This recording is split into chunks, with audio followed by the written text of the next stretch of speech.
ഞങ്ങളും ക്രൂശിക്കപ്പെട്ട ക്രിസ്തുവിനെ പ്രസംഗിക്കുന്നു. ദൈവ തിരുനാമത്തിൻ്റെ മഹത്വം ഉണ്ടാകട്ടെ.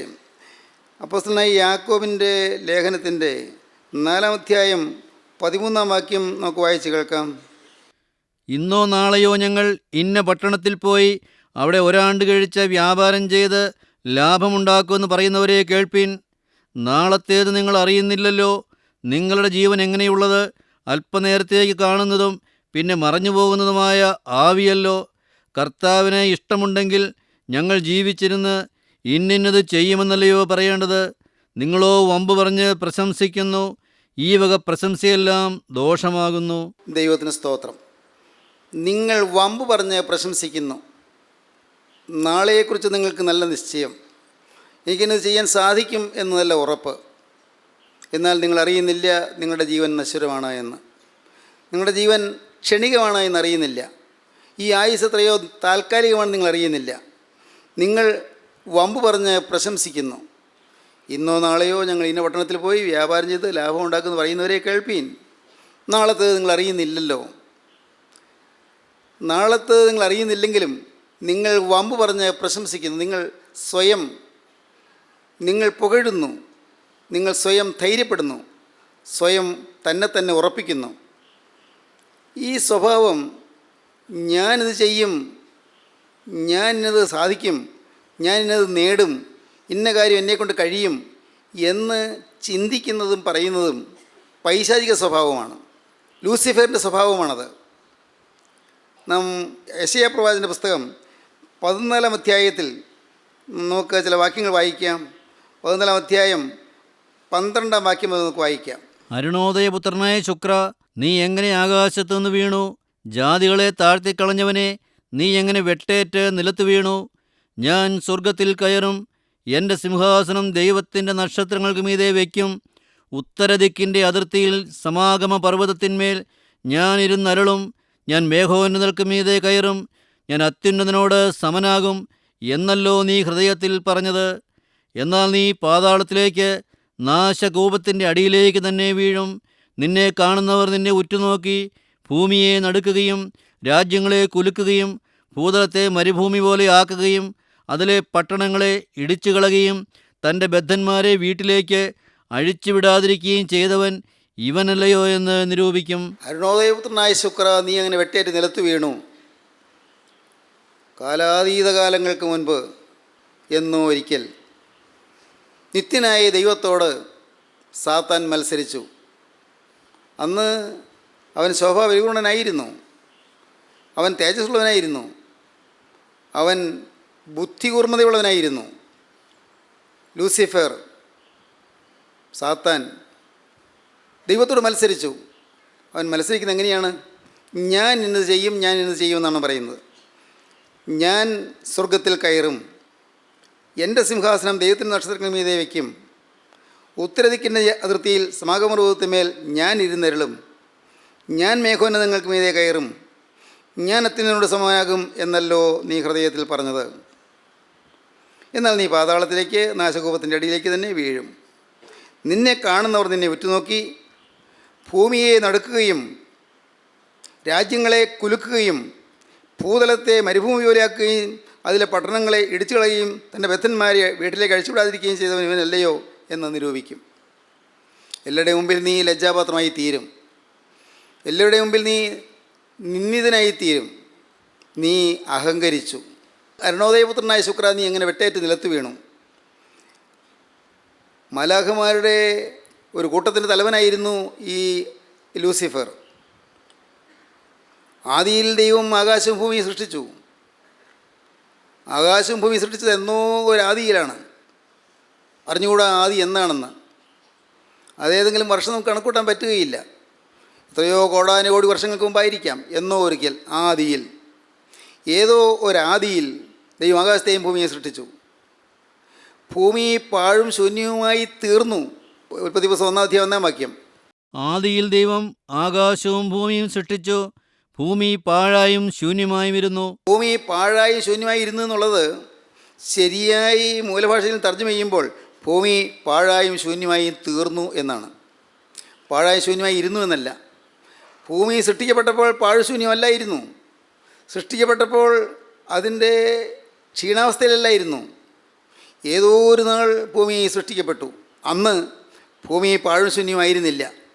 എങ്ങനെയാണ് ഈ ഭൂമി പാഴ്ശൂന്യമായി തീർന്നത്?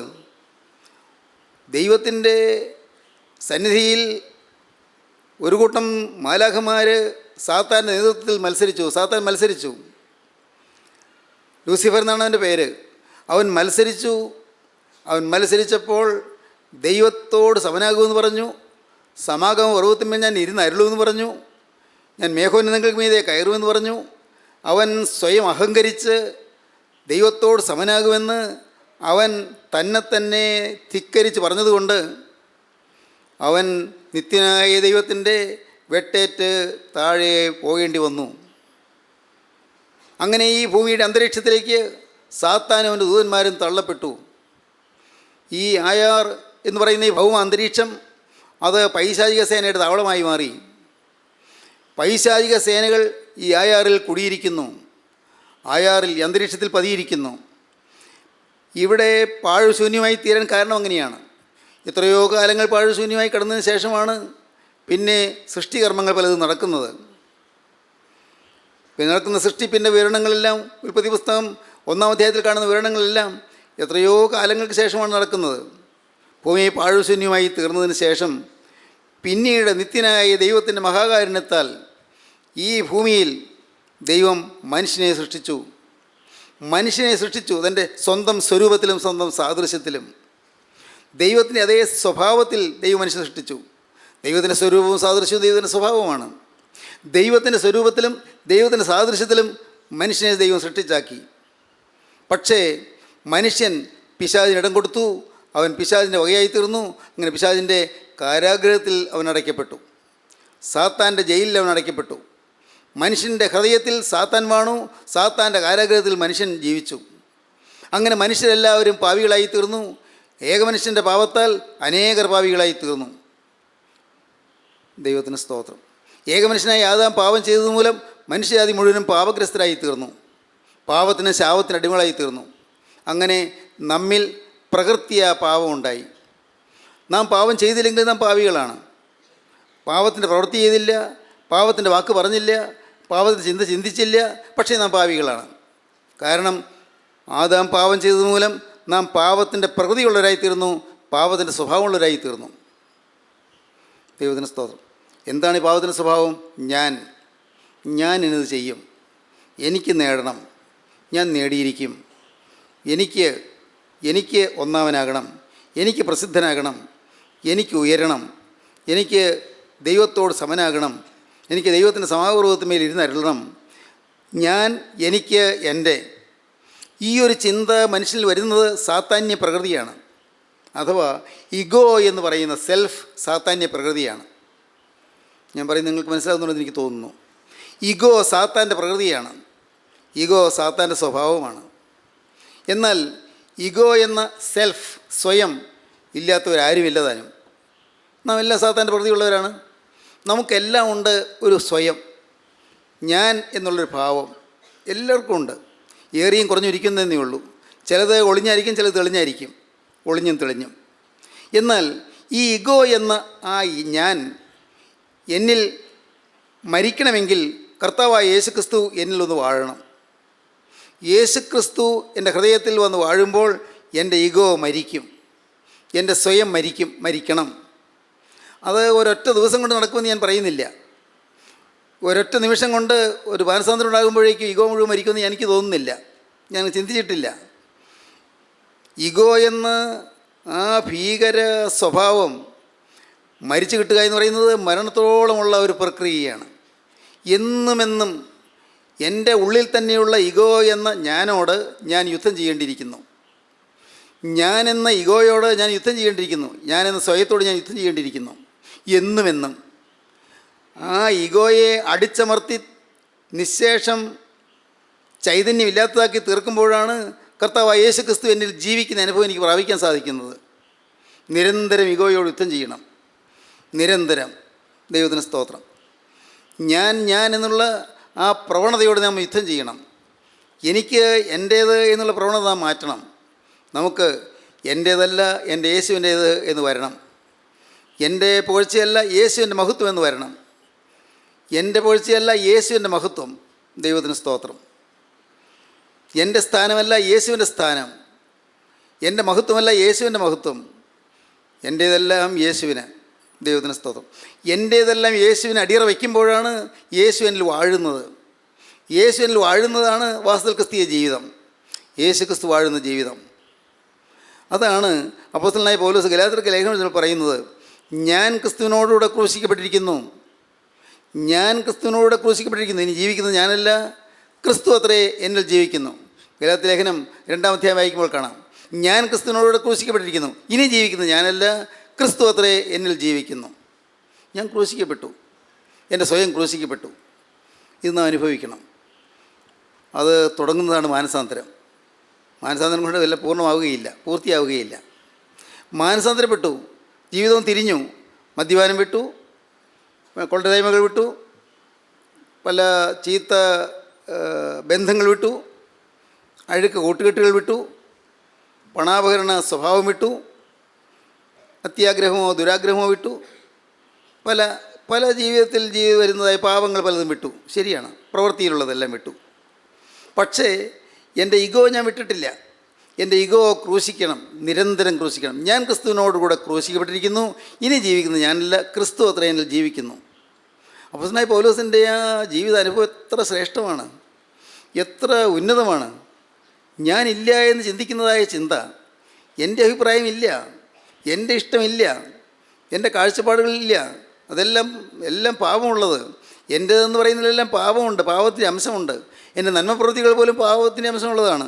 ഞാൻ ഒരാൾക്ക് ഒരു ഉപകാരം ചെയ്യുന്നു, അത് മറ്റുള്ളവർ കാണണമെന്ന് ഞാൻ ആഗ്രഹിക്കുന്നു, അല്ലെങ്കിൽ മറ്റുള്ളവർ പ്രശംസിക്കണമെന്ന് ഞാൻ ആഗ്രഹിക്കുന്നു. ഞാൻ നല്ലതുപോലെ ഇത് പ്രാർത്ഥിക്കുന്നു, അത് മറ്റുള്ളവർ ആസ്വദിക്കണമെന്ന് ഞാൻ ആഗ്രഹിക്കുന്നു. ഞാൻ നല്ലതുപോലെ പ്രസംഗിക്കുന്നു, മറ്റുള്ളവരത് നല്ലതെന്ന് പറയണമെന്ന് ഞാൻ ആഗ്രഹിക്കുന്നു. എല്ലാം ഒരു ഞാനുണ്ട്. ഞാൻ, പ്രിയപ്പെട്ടവരെ, ആത്മീയ ജീവിതത്തിലുണ്ട്, ഞാൻ ഭൗതിക ജീവിതത്തിലുണ്ട്. ഈ ഞാനെന്ന ആ ഭീകര സത്വത്തോട് യുദ്ധം ചെയ്ത് ജയിക്കുന്നതാണ് ക്രിസ്തീയ ജീവിതം. അതത്ര നിസ്സാര കാര്യമല്ല. നിങ്ങൾക്ക് ഓരോരുത്തർക്കും ഇത് അനുഭവിക്കണം. വെറുതെ തള്ളിക്കളയരുത്. നിരന്തരം നാം അതിനുവേണ്ടി ജാഗരിക്കുമ്പോൾ നമുക്ക് മനസ്സിലാകും എവിടെയെല്ലാമാണ് ഈ സ്വയം വ്യാപരിക്കുന്നത്. ഈ സ്വയം ഉള്ളതുകൊണ്ടല്ലേ അമ്മായിയമ്മയും മരുമോളും തമ്മിൽ വഴക്കുണ്ടാകുന്നത്. ഈ സ്വയം ഉള്ളതുകൊണ്ടല്ലേ ഭാര്യയും ഭർത്താവും തമ്മിൽ പിണക്കം ഉണ്ടാകുന്നത്. ഈ സ്വയം ഉള്ളതുകൊണ്ടല്ലേ ചെറുപ്പക്കാർ അനുസരണക്കേട് കാണിച്ച് അവർ നാനാ വഴിക്ക് പോയി നശിക്കുന്നത്. ഈ സ്വയം ഉള്ളതുകൊണ്ടല്ലേ കോളേജുകളിൽ റാഗിങ് ഉണ്ടാകുന്നത്. ഈ സ്വയം ഉള്ളതുകൊണ്ടല്ലേ പലരും ജീവിതം ഉഴപ്പിക്കളയുന്നത്. എല്ലാം സ്വയം എന്ന് പറയുന്ന ഒരു ഭീകര രൂപി എന്ന് പറയാമോ, ഭീകര ശത്രു എന്ന് പറയാം. ഈ ഭീകര ശത്രു അവൻ നമ്മിൽ അവൻ്റെ ആധിപത്യം പുലർത്തുന്നു. വിടാൻ പറ്റുമോ നിങ്ങൾക്ക്? മനസ്സോട് വിടാൻ പറ്റുമോ? സ്വയത്തെ വിടാൻ പറ്റുമോ? ദൈവത്തിന് സ്തോത്രം. അതിനാണ് നിങ്ങൾ ക്രൂസിലേക്ക് നോക്കണമെന്ന് പറഞ്ഞത്. ക്രൂസിലേക്ക് നോക്കണം. സ്വയം ക്രൂശിക്കപ്പെടും. സ്വയമെന്ന ഞാൻ ക്രൂശിക്കപ്പെടുന്നു. തത്വത്തിൽ പറയാം, ക്രൂസിൻ്റെ ഈ വശത്ത് ഞാൻ ക്രൂശിക്കപ്പെടുന്നു, മറുവശത്ത് യേശു ക്രൂശിക്കപ്പെടുന്നു. അല്ലെങ്കിൽ ക്രൂസിൻ്റെ ഈ വശത്ത് യേശു ക്രൂശിക്കപ്പെടുന്നു, മറുവശത്ത് ഞാൻ ക്രൂശിക്കപ്പെടുന്നു. ഇതൊക്കെ നമുക്ക് ആലങ്കാരികമായി പറയാം. പക്ഷേ അത് അനുഭവിക്കണം. ഞാൻ ക്രൂശിക്കപ്പെട്ടു. ഇനി എൻ്റെ അഭിപ്രായമില്ല, ഇനി എൻ്റെ സ്വന്തം ശരിയില്ല, എൻ്റെ ആത്മീയമില്ല, എൻ്റെ ആത്മീയ ശുശ്രൂഷ പോലുമില്ല. നിങ്ങൾക്ക് മനസ്സിലാകുമോ?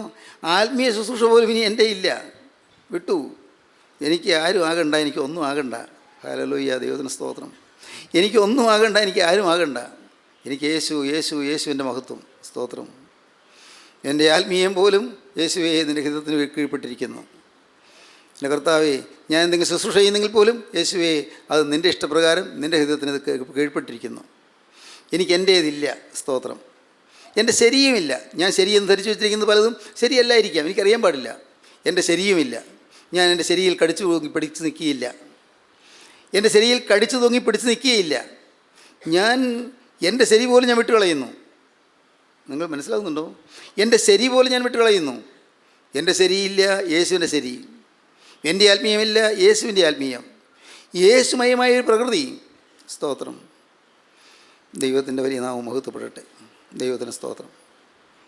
ഈ നിസ്സാര മനുഷ്യനായ ഞാൻ എൻ്റെ ജീവിതത്തിൽ എത്രയോ യുദ്ധം ചെയ്തുകൊണ്ടിരിക്കുന്നൊരു ഭീകരനായ ശത്രുവാണ് ഈ സ്വയം. എൻ്റെ സ്വയത്തോടെ ഞാൻ എത്രമാത്രം യുദ്ധം ചെയ്തുകൊണ്ടിരിക്കുന്നു. ഇന്നും ഞാനും തികഞ്ഞില്ല, ഞാനും പെർഫെക്റ്റ് ആയില്ല, എനിക്കറിയാം. സ്വയത്തോട് ഞാൻ യുദ്ധം ചെയ്തുകൊണ്ടിരിക്കുന്നു. ദൈവത്തിന് സ്തോത്രം. എൻ്റെ സ്വയം യേശുവിൻ്റെ കൃപയ്ക്ക് കീഴേ വരണം, യേശുവിൻ്റെ കൃപയുടെ നിഴലിൻ കീഴിൽ വരണം, യേശുവിൻ്റെ ചെറിയൻ കീഴേ വരണം, യേശുവിൻ്റെ കുരിശിൻ കീഴേ വരണം. യേശുവേ, നിൻ്റെ സ്ലീബായിട്ട് ചെറിയൻ കീഴിൽ എൻ്റെ സ്വയത്തെ നീ മറയ്ക്കണം, എൻ്റെ സ്വയത്തെ നീ ഛേദിച്ച് കളയണം. ദൈവത്തിന് സ്തോത്രം. ദൈവത്തിൻ്റെ വലിയ നാമം മഹത്വപ്പെടട്ടെ. പ്രിയപ്പെട്ടവരെ, നിങ്ങൾക്ക് ഇങ്ങനൊരു ജീവിതത്തിന് വേണ്ടി നിങ്ങൾക്ക് ആഗ്രഹിക്കാൻ പറ്റുമോ? ഇനി നമുക്ക് യാക്കോബിന്റെ ലേഖനം 4:13 വായിക്കാം. ഞാൻ എന്ന ആ ഒരു സ്വയം തകരാതെ ആത്മീയ ജീവിതം സാധ്യമല്ല. പ്രായോഗികമാണ് താനും. വായിക്കാം. ഇന്നോ നാളെയോ ഞങ്ങൾ ഇന്ന പട്ടണത്തിൽ പോയി അവിടെ ഒരാണ്ട് കഴിച്ച് വ്യാപാരം ചെയ്ത് ലാഭമുണ്ടാക്കുമെന്ന് പറയുന്നവരെ കേൾപ്പീൻ. നാളത്തേത് നിങ്ങൾ അറിയുന്നില്ലല്ലോ. നിങ്ങളുടെ ജീവൻ എങ്ങനെയുള്ളത്? അല്പനേരത്തേക്ക് കാണുന്നതും പിന്നെ മറഞ്ഞു പോകുന്നതുമായ ആവിയല്ലോ. കർത്താവിന് ഇഷ്ടമുണ്ടെങ്കിൽ ഞങ്ങൾ ജീവിച്ചിരുന്ന് ഇന്നിന്നത് ചെയ്യുമെന്നല്ലയോ പറയേണ്ടത്. നിങ്ങളോ വമ്പ് പറഞ്ഞ് പ്രശംസിക്കുന്നു. ഈ വക പ്രശംസയെല്ലാം ദോഷമാകുന്നു. നന്മ ചെയ്യുവാൻ അറിഞ്ഞിട്ടും ചെയ്യാത്തവനത് പാപം തന്നെ. ഇന്നോ നാളെയോ ഞങ്ങൾ ഇന്ന പട്ടണത്തിൽ പോയി അവിടെ ഒരാണ്ട് കഴിച്ച് വ്യാപാരം ചെയ്ത് ലാഭം ഉണ്ടാക്കും എന്ന് പറയുന്നവരെ കേൾപ്പീൻ. നിങ്ങൾക്കിങ്ങനെ പറയാൻ പാടില്ല. നിങ്ങൾക്ക് ഞാൻ അവിടെ ചെല്ലും, ഞാൻ അവിടെ ഒരാണ്ട് കഴിക്കും, ഞാൻ അവിടെ വ്യാപാരം ചെയ്ത് ലാഭം ഉണ്ടാക്കും എന്ന് പറയാൻ പാടില്ല. നിങ്ങൾ ചെല്ലുമെന്നതാണ് ഉറപ്പ്? നിങ്ങൾ നാളെ ഒരു ദിവസം അവിടെ എത്തുമെന്നാണ് ഉറപ്പ്? നിങ്ങളവിടെ ഒരാണ്ട് കഴിയുമെന്നെന്താണ് ഉറപ്പ്? ഒരാണ്ട് അവിടെ താമസിക്കുന്നതാണ് ഉറപ്പ്? ആ വിദേശ പട്ടണത്തിൽ നിങ്ങൾ പോയി ഒരാണ്ട് കഴിച്ച് അവിടെ വ്യാപാരം ചെയ്യുമെന്നെന്താണ് ഉറപ്പ്? ഒന്നും ഉറപ്പില്ല. അതുകൊണ്ട് ഒന്നും പ്ലാൻ ചെയ്യണ്ട എന്നല്ല. പ്ലാൻ ചെയ്യാം, പദ്ധതികൾ തയ്യാറാക്കാം, എല്ലാം പ്രോഗ്രാംസ് ചെയ്യാം, കുഴപ്പമില്ല.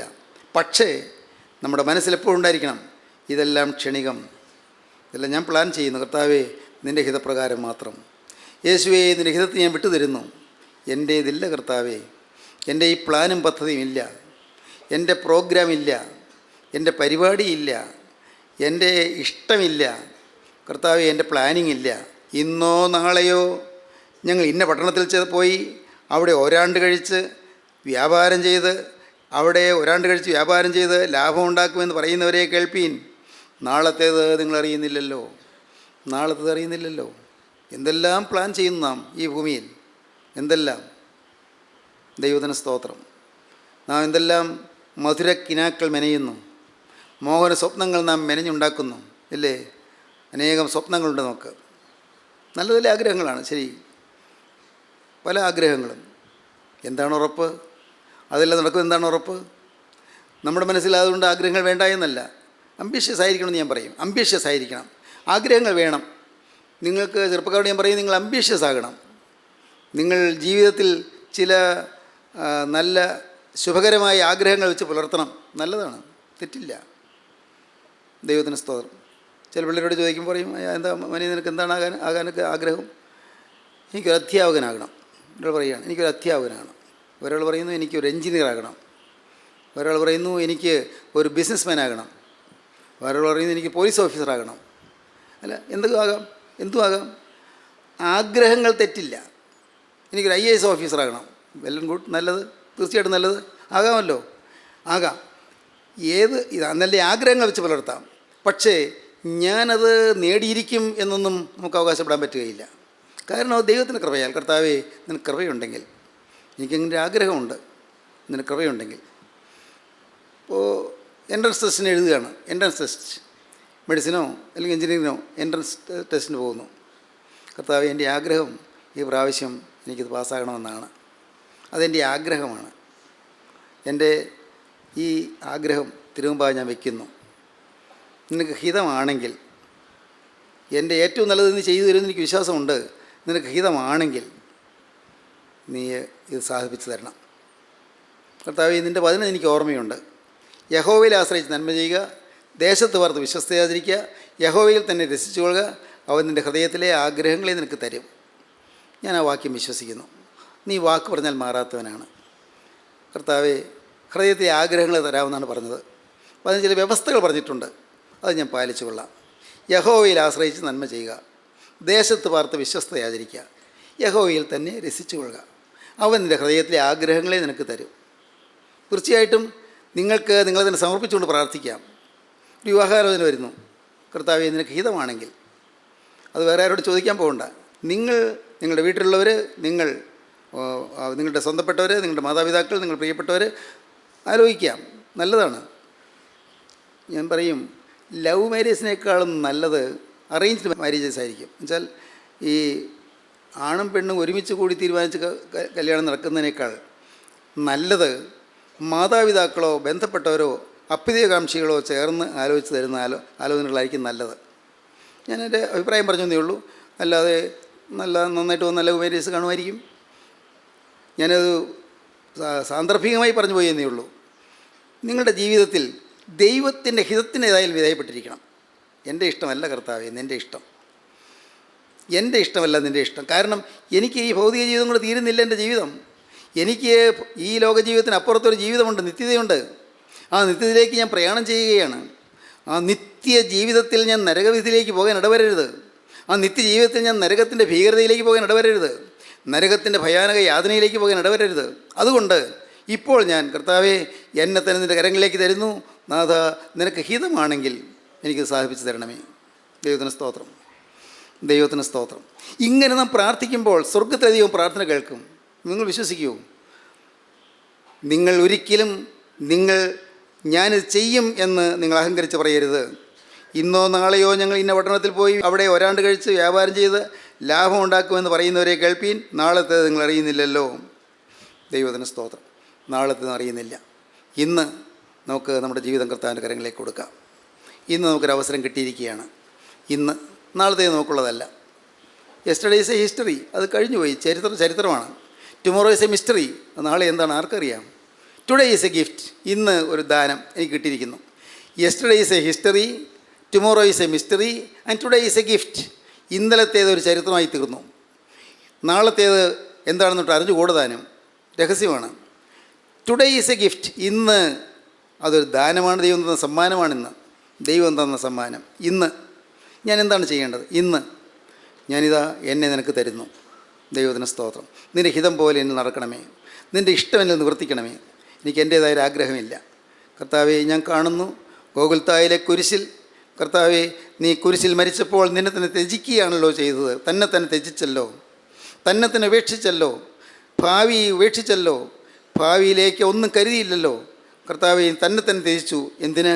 കർത്താവെ, ഞാൻ വിശ്വസിക്കുന്നു എൻ്റെ നിത്യജീവന് വേണ്ടി, എനിക്ക് നിത്യരക്ഷ തരുന്നതിന് വേണ്ടി, എൻ്റെ പാപക്കറകൾ കഴുകുന്നതിന് വേണ്ടി, എൻ്റെ നാളെ ദൂരന്നു പോയ സകല പാപങ്ങളും കഴുകി എന്നെ വിശുദ്ധീകരിക്കുന്നതിന് വേണ്ടി നീ കുരിശിൽ മരിച്ചു എന്നും തിരക്തം എനിക്ക് വേണ്ടി ചിന്തിയെന്ന് ഞാൻ വിശ്വസിക്കുന്നു. പാപത്തിൻ്റെ അടിമത്തിൽ നിന്ന് വിടർത്തുവാനും പിശാചിൻ്റെ ബന്ധത്തിൽ നിന്ന് അഴിച്ചുവിടുവാനും വേണ്ടി നീ കുരിശിൽ കെട്ടപ്പെട്ടു എന്ന് ഞാൻ വിശ്വസിക്കുന്നു. കർത്താവേ, എന്നെ നീ കൈക്കൊള്ളണമേ. ഇപ്പോൾ ഞാൻ കുരിശിലേക്ക് നോക്കട്ടെ കർത്താവേ. കുരിശിൽ രക്ഷ ഞാൻ കാണട്ടെ കർത്താവേ. കുരിശിൽ സ്നേഹം ഞാൻ കാണട്ടെ. ആ സ്നേഹം എൻ്റെ മേൽ ഒഴുകി വരണമേ. എന്നെ തലോടണമേ, എന്നെ തടകണമേ കർത്താവേ. ആ കുരിശിലെ സ്നേഹം എന്നെ താലോടി കർത്താവേ എന്നെ അനുഗ്രഹിച്ച് എന്നെ എഴുന്നേൽപ്പിക്കണമേ. നമുക്ക് പ്രാർത്ഥിക്കാം, നമ്മെ തന്നെ സമർപ്പിക്കാം. കരുണയുള്ള കർത്താവേ, ഈ നല്ല സമയത്തിനായി ഞങ്ങൾ നിന്നെ സ്തുതിക്കുന്നു. ജീവൻ്റെ തിരുവഴികൾക്കായി ഞങ്ങൾ നിന്നെ സ്തുതിക്കുന്നു. പരിശുദ്ധാത്മാവിന് നടത്തിപ്പുകൾക്കായി ഞങ്ങൾ നിന്നെ സ്തുതിക്കുന്നു. വചനം കേട്ട എല്ലാവരെയും കർത്താവെ തൃക്കരം വെച്ച് ആശീർവദിക്കണമേ. രോഗികളെ സൗഖ്യമാക്കണമേ. മനോഭാരത്തിലിരിക്കുന്നവർക്ക് സമാധാനം നൽകണമേ. മനസ്സ് നൊന്ത് വിങ്ങിയിരിക്കുന്നവർക്ക് ആശ്വാസം നൽകണമേ. കർത്താവെ, എല്ലാവരെയും നിത്യജീവന തുറമുഖത്തേക്ക് അടുപ്പിക്കണമേ. തിരുനാമം മഹത്വപ്പെടുത്തണമേ. യേശു ക്രിസ്തുവിൻ്റെ വിലയേറിയ നാമത്തിൽ പ്രാർത്ഥിക്കുന്ന കൃപയോടെ കേൾക്കണമേ. ആമീൻ.